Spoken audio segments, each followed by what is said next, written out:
ನಮ್ಮ ಮಧ್ಯದಲ್ಲಿ ಕಾರ್ಯ ಮಾಡಲಿ. ಆಮೆನ್. ಹಲ್ಲೆಲೂಯ. ಮೂರನೇದಾಗಿ ನಮ್ಮನ್ನ ಕುಗ್ಗಿಸೋದು, ನಮ್ಮನ್ನ ಬಲಿಲಿ ಹೋಗುವಂಥದ್ದು, ಇತರ ಮೇಲೆ ತಪ್ಪು ಹೊರಿಸೋದು. ಕೊಲೊಸ್ಸೆಯರ ಪುಸ್ತಕ 3ನೇ ಅಧ್ಯಾಯ 11ನೇ ವಾಕ್ಯದಲ್ಲಿ, 11 ತಪ್ಪು ಹೊರಿಸಲು ಕಾರಣ ಇದ್ದರೂ ನಾವು ತಪ್ಪು ಹೊರಿಸಬಾರದಂತ ದೇವರ ವಾಕ್ಯ ಹೇಳ್ತಾರೆ. 14ನೇ ವಾಕ್ಯ ಓದಿ. 13, 14.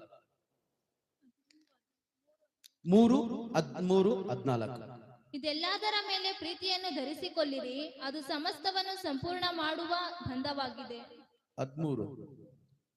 ಮತ್ತೊಬ್ಬನ ಮೇಲೆ ತಪ್ಪು ಹೊರಿಸುವುದಕ್ಕೆ ಮತ್ತೊಬ್ಬರ ಮೇಲೆ ತಪ್ಪು ಹೊರಿಸಕ್ಕೂ ಕಾರಣವಿದ್ದರೂ ತಪ್ಪು ಹೊರಿಸದೆ ಒಬ್ಬರಿಗೊಬ್ಬರು ಸರಿಸಿಕೊಂಡು ಕ್ಷಮಿಸಿರಿ. ಕರ್ತನು ನಿಮ್ಮನ್ನು